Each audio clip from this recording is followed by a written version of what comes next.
Assalamualaikum warahmatullahi wabarakatuh. Hari ini kita akan melanjutkan pembelajaran kita, yaitu tentang penyebaran data. Pada pertemuan sebelumnya, kita telah mempelajari tentang pemusatan data. Di pemusatan data, kita mencari pusat data. Pusat data itu ada min, median, modus, dan kemarin kita tambahkan kuartil ya. Kemudian untuk penyebaran data sekarang, kalau kemarin pemusatan data kita mencari pusat datanya, kita akan mencari penyebarannya. Maksudnya penyebaran di sini adalah jarak dari nilai individu ke dalam nilai pusat ya. Nilai pusat tadi ada min, median, modus ya. Nah, untuk lebih jelasnya kita langsung masuk saja ke dalam materi. Sebelum kita masuk ke dalam macam-macam penyebaran data, alangkah baiknya kalau kita mengetahui terlebih dulu apa kegunaan dari penyebaran data ini. Penyebaran data kegunaannya hampir sama seperti pemusatan data ya, yaitu untuk mengukur kualitas dari data tersebut. Akan tetapi untuk penyebaran data ini lebih detail atau lebih baik gitu. Ukurannya dilihat dari sebarannya. Kalau pemusatan data dilihat kualitasnya dari pusatnya. Kalau ini dilihat dari sebarannya. Semakin sedikit sebarannya, maka data itu akan semakin bagus. Nah, kemudian untuk contoh ya, contohnya itu misalkan ada kelas 7A, kemudian kelas 7B. Nilai matematika kelas 7A, rata-rata nilai matematika kelas 7A dan kelas 7B itu sama-sama 80 misalkan. Tetapi bukan berarti kualitas dari kelas 7A dan kelas 7B itu sama data-datanya. Misalkan kelas 7A mendapatkan rata-rata 80 karena tertolong oleh ada beberapa anak yang nilainya 100, tapi juga sebagian ada yang nilainya 70, ada di bawahnya ada 60, 65. Nah, karena tertolong anak-anak yang nilainya tinggi. Nah, kalau rata-rata itu kan dijumlahkan kemudian dibagi dengan frekuensi ya. Kemudian yang kelas B rata-ratanya memang sama 80, tetapi di sini anak-anaknya nilai-nilainya itu hampir rata gitu, nggak sampai 60, nggak sampai 100, tapi ada misalkan 70, terus 80, 90, banyak 90, banyak 80. Nah, seperti itu. Jadi range itunya tidak terlalu jauh seperti pada kelas A. Bisa dibilang kelas B itu lebih baik gitu. Nah, kita langsung masuk saja ke dalam materi. Jadi di sini hari ini kita akan mempelajari 6 macam ya, 6 macam tentang penyebaran data, 6 macam-macam penyebaran data. Yang pertama ada jangkauan data, yang kedua ada hamparan atau bisa dibilang jangkauan kuartil ya, di beberapa buku menyebutkan jangkauan kuartil. Kemudian ada simpangan kuartil, ada simpangan rata-rata, ada varians atau ragam, kemudian ada simpangan baku. Nah, kita langsung masuk ke yang pertama, jangkauan data. Pada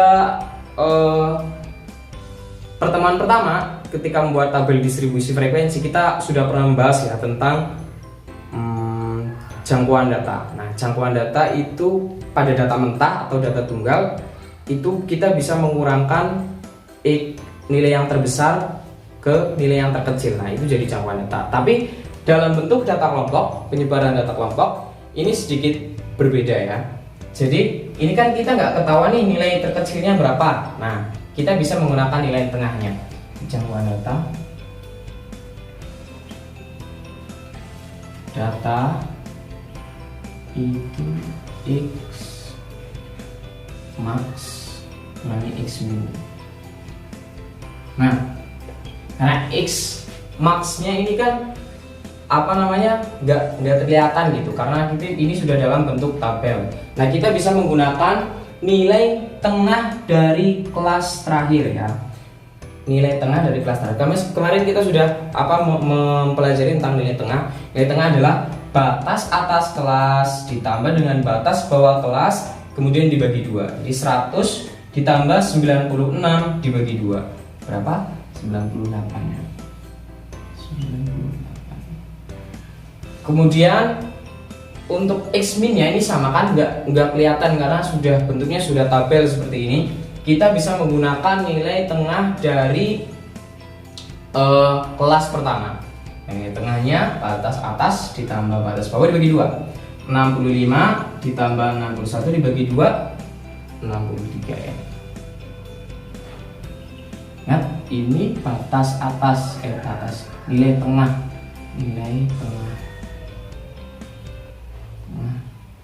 kelas akhir. Ini nilai tengah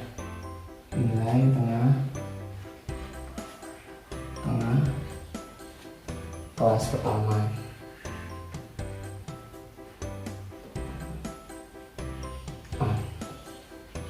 Ini jangkauan data ya. 98 dikurangi 63 sama dengan 35. Isi ya. Kemudian yang selanjutnya ada hamparan ya, atau jangkauan kuartil. Kalau jangkauan data itu seberapa jauh sih datanya itu bisa menjangkau gitu. Ini datanya, jangkauan datanya itu 35. Kalau jangkauan kuartil, berapa sih jarak antara kuartil 3 dan kuartil 1? Nah, jangkauan kuartil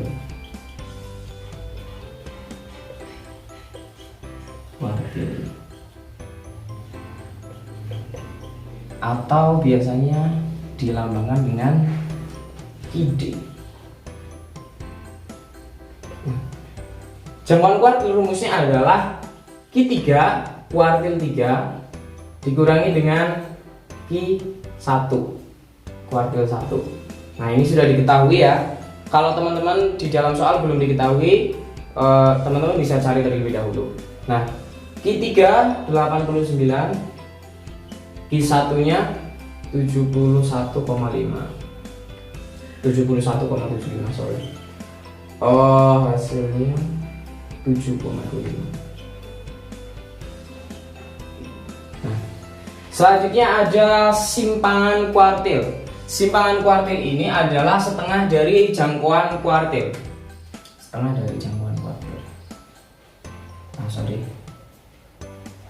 Simpangan kuartil ya.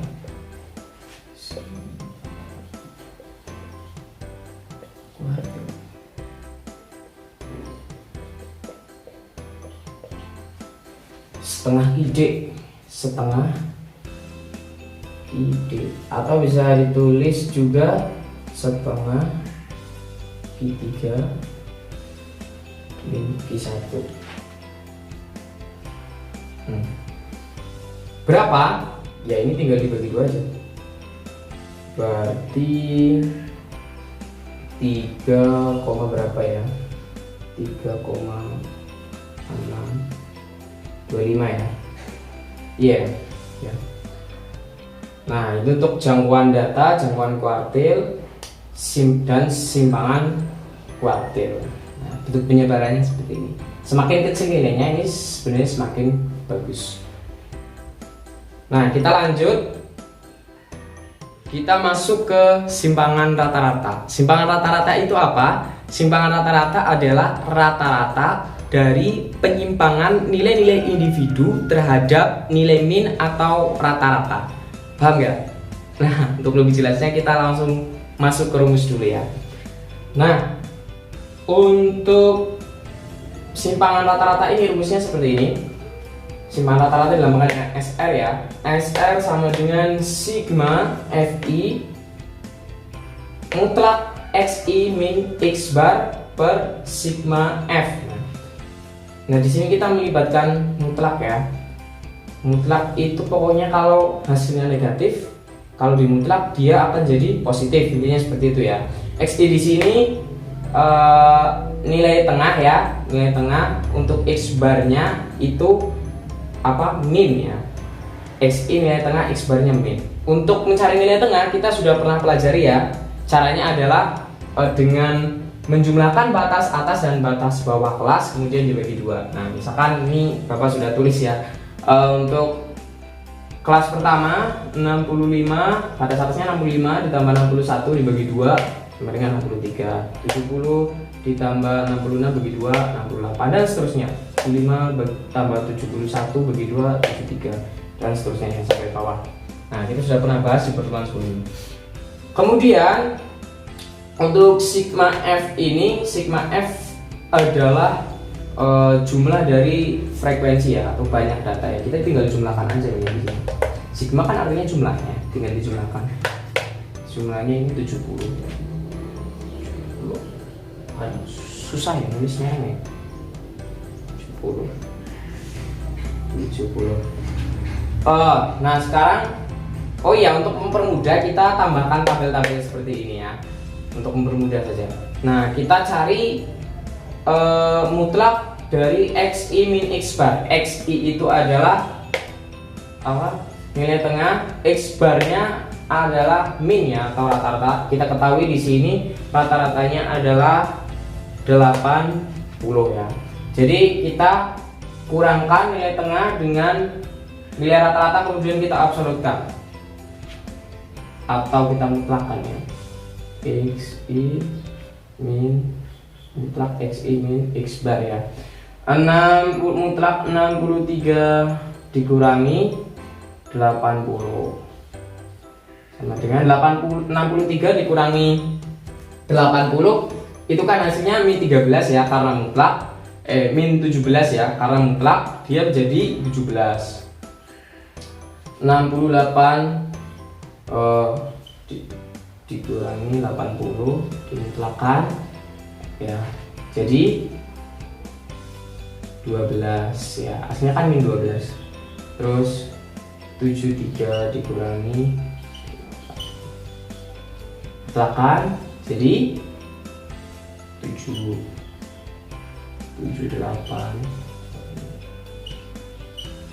dimutlakan jadi 283 dikurangi 80, 83 kurangi 80 3. Ini 88 dikurangi 80 8 93 mutlak 93 dikurangi 80 13. 98 dikurangi 80 dan 18 ya. Kemudian kita kalikan ya. Ini kan udah ketemu nih mutlak xi min x bar. Nah, kita tinggal kalikan ke fi. Fi itu frekuensi ke i. Kita tinggal kalikan ke frekuensi masing-masingnya ya. Kita udah ketemu nilainya 17, 12, 7, terus 2, 3, 8, 13 dan 18 ya. Kita tinggal kalikan. Kita ya di sini kolomnya f, ini frekuensi ya, fi dikali dengan absolut xi min x bar. Ini kita tinggal kalikan. 17 kali 9 ya, 9 kali 17, 9 kali 17 sama dengan berapa? 153. 12 kali 6 6 kali 12 sama aja ya. 6 kali 12 72. 10 kali 7 10 kali 7 70. 14 kali 2 28. 28. 10 kali 3 30. 5 kali 8 40 ya. 5 kali 8 40. Ini kali ini 7 kali 13. 7 kali, maaf tulisannya agak jelek. 7 kali 13 berarti 7 kali 21 91. 9 kali 18 18 9 8 72 91 62 162 jumlah hasilnya 646. Ini 646. Nah, ini udah ketemu ya. sigma fi xi min x bar. Sigma itu jumlah ya, jumlah semuanya. Ini sudah ketemu, kita tinggal masukkan. Jadi SR sama dengan sigma fi mutlak xi min x bar itu 646 ya, ini ya, 646 per sigma f itu ini per 70. Sini ada sekitar 9,2. Oke, cukup jelas ya. Jadi simpangan rata-ratanya adalah 9,23. Ragam atau varian ya. Jadi sesuai namanya, ragam itu menunjukkan keberagaman dari suatu data gitu.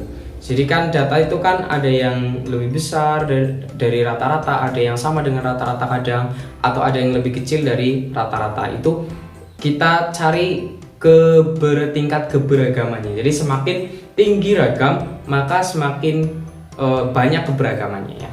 Ini seperti itu. Kita langsung masuk ke rumusnya. Rumusnya itu sebenarnya hampir sama dengan simpangan rata-rata, akan tetapi untuk ragam ini disimbolkan dengan S kuadrat ya, itu dikuadratkan.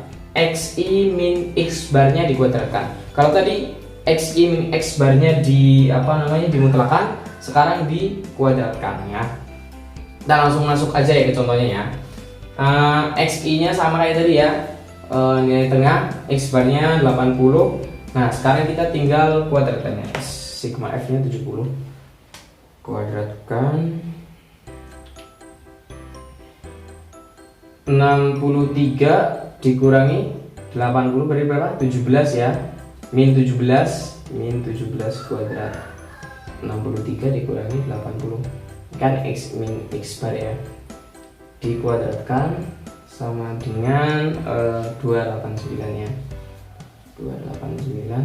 Kemudian 68 dikurangi 80 min 12 ya, dikuadratkan min 12 kuadrat. Kalau kuadrat itu kan pasti hasilnya positif ya, pasti kalau angka negatif dikuadratkan hasilnya positif. 144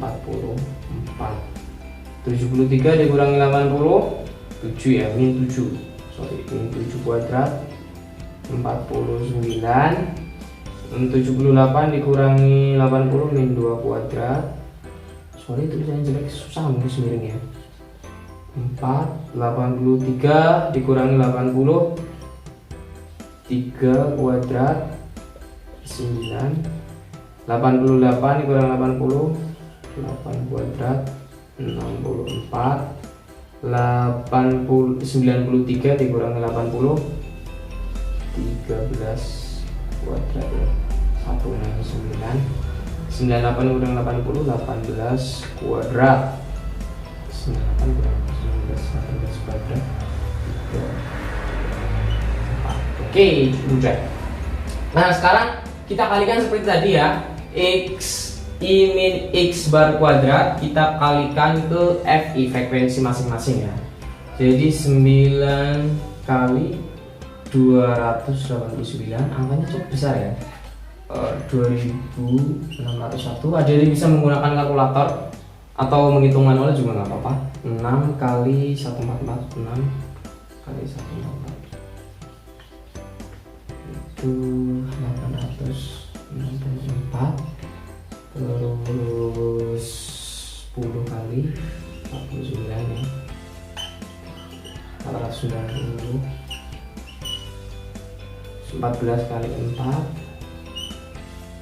14 kali 4 56. 10 kali 9 50 64. Yes, 5 kali 64 kali 64 320. Terus 7 kali 169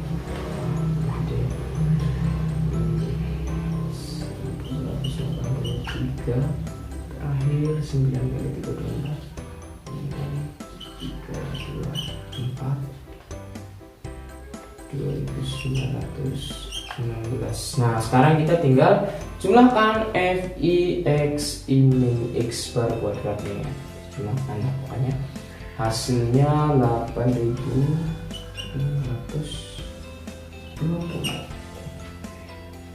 Yang udah ketemu, kita tinggal masukkan ke dalam rumus S kuadrat. Jadi tadi sigma Fi X I min X bar kuadrat 8520 per sigma F 70 ya, 10 coret 121,71. Nah, ini dia variansnya ya, 121,71. Selanjutnya adalah simpangan baku. Nah, simpangan baku ini sebenarnya memiliki konsep yang sama seperti simpangan rata-rata. Simpangan baku dan simpangan rata-rata dia sama-sama menghitung penyimpangan nilai individu terhadap nilai min ya. Sama-sama menghitung itu. Tapi bisa dikatakan bahwa simpangan baku itu lebih baik daripada simpangan rata-rata. Kenapa? Nah, nanti kita akan jelaskan setelah kita tahu cara menghitung simpangan baku ini ya. Jadi simpangan baku adalah akar dari varians atau ragam. Jadi kalau kita mudahnya itu kita tinggal cari varian kemudian diakarkan. Nah, itu berarti simpangan baku. Nah, rumusnya berarti sama dengan rumus varian tadi, hanya kita tambahkan akar ya, atau bisa dibilang akar dari varian. Nah, kita tahu tadi sudah mencari varian atau ragam, hasilnya adalah 121,71 ya. Jadi gampang saja, S atau simpangan bakunya adalah akar dari 121,71 yaitu 11,3. Oke, cukup mudah ya dalam mencari simpangan baku. Nah, kita telah mempelajari tentang penyebaran data. Nah, perlu diketahui ketika penyebaran data itu bernilai 0, artinya data itu homogen atau semuanya sama persis ya. Misalkan data ini jangkauan datanya itu sama dengan 0. Kalau jangkauan data tadi kan rumusnya X yang paling besar, data yang paling besar dikurangi dengan data yang terkecil. Kalau data yang paling besar dikurangi data yang terkecil itu sama dengan 0, artinya kan data terbesar sama dengan data terkecil, artinya itu sama. Kalau data terbesar dan terkecil itu saja sama, berarti kan semua sama. Nah, paham ya? Kemudian untuk simpangan varians. Untuk varians itu kan semakin tinggi nilai varians, artinya kan semakin beragam juga kan nilai-nilai yang berada pada data itu. Artinya kalau varians itu sampai bernilai 0, artinya semuanya itu kan tidak ada keberagaman dalam data itu. Tidak ada nilai yang beda gitu. Paham ya? Nah, intinya seperti itu. Ketika penyebaran data itu 0, penyebaran data itu nilainya 0, entah itu jangkauan, entah itu simpangan rata-rata, entah itu simpangan baku, artinya data tersebut itu homogen ya, sangat homogen dan sama persis semuanya. Seperti itu. Nah, sebelumnya kan saya tadi menyampaikan bahwa simpangan baku itu lebih baik daripada simpangan rata-rata. Nah, seperti apa penjelasannya? Simak ya. Untuk simpangan baku dan simpangan rata-rata ini sebenarnya itu kan sama-sama membahas tentang penyimpangan nilai individu terhadap nilai rata-ratanya ya. Nah, untuk penyimpangan setiap kelas ya, setiap kelas kan punya anggotanya. Untuk penyimpangan setiap kelas itu dilambangkan dengan ini, Fi dikali dalam kurung Xi min X bar tok, tanpa embel-embel mutlak seperti simpangan rata-rata atau kuadrat dan diakarkan seperti simpangan baku gitu.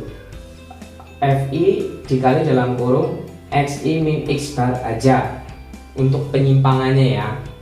Sehingga normalnya harusnya rumus simpangan terhadap min ya, itu harusnya seperti ini. Sigma Fi dikali dalam kurung Xi min X bar per F deh, tanpa embel-embel mutlak atau kuadrat yang diakarkan ya. Nah, aslinya seperti ini. Namun ketika kita menggunakan rumus yang seperti ini, jumlah dari Fixi nya itu sama dengan 0. Kalau tidak percaya bisa dihitung sendiri ya. Ini ketika dijumlahkan hasilnya itu 0. Nah, ketika 0 kemudian kita bagi dengan berapapun kan hasilnya 0. Misalkan pada data ini ya, 0 kemudian dibagi dengan 70, hasilnya 70 kan hasilnya adalah 0 ya. Seperti yang sudah saya sampaikan sebelumnya, ketika penyebaran data itu 0, artinya semua data itu kan sama ya. Nah, di sini 0. Tetapi kita lihat di sini datanya itu berbeda-beda. Berarti kan ini tidak crash ya, maksudnya tidak sama ya dengan yang tadi saya sampaikan. Harusnya ketika datanya 0, ketika penyebaran datanya 0, artinya semua nilai-nilainya sama. Nah, ketika nilai-nilainya berbeda seperti ini, artinya penyebaran datanya tidak mungkin 0. Nah, maka dari itu di sini ternyata ada masalah. Masalahnya ya ketika di penyimpangan ini hasilnya 0. Apa yang menyebabkan hasilnya 0? Nah, di sebelumnya Xi min X bar-nya di situ yang menghasilkan 0 karena di sini ada angka negatif. Nah, kemudian para pakar itu hanya digunakanlah nilai mutlak atau dikuadratkan kemudian diakarkan ya. Nah, di sini kata para ilmuwan tadi kan dimutlakan supaya kita bisa menghilangkan negatif ini ya, supaya di sini tidak hasilnya 0. Dikuadratkan kemudian diakarkan sama juga tujuannya supaya menghilangkan negatif ini, kemudian di sini supaya tidak hasilnya 0. Kemudian kata ilmuwan atau para pakar matematika ya, di sini mutlak itu maksudnya kuadrat itu lebih baik daripada mutlak untuk mempositifkan suatu angka gitu.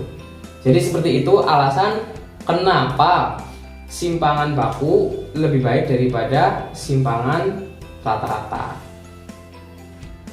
Kesimpulannya, untuk penyebaran data berfungsi untuk mengukur kualitas data berdasarkan penyebarannya. Untuk penyebaran data, apabila penyebaran data itu sama dengan 0, artinya data tersebut itu sama atau homogen ya, satu jenis, semuanya sama.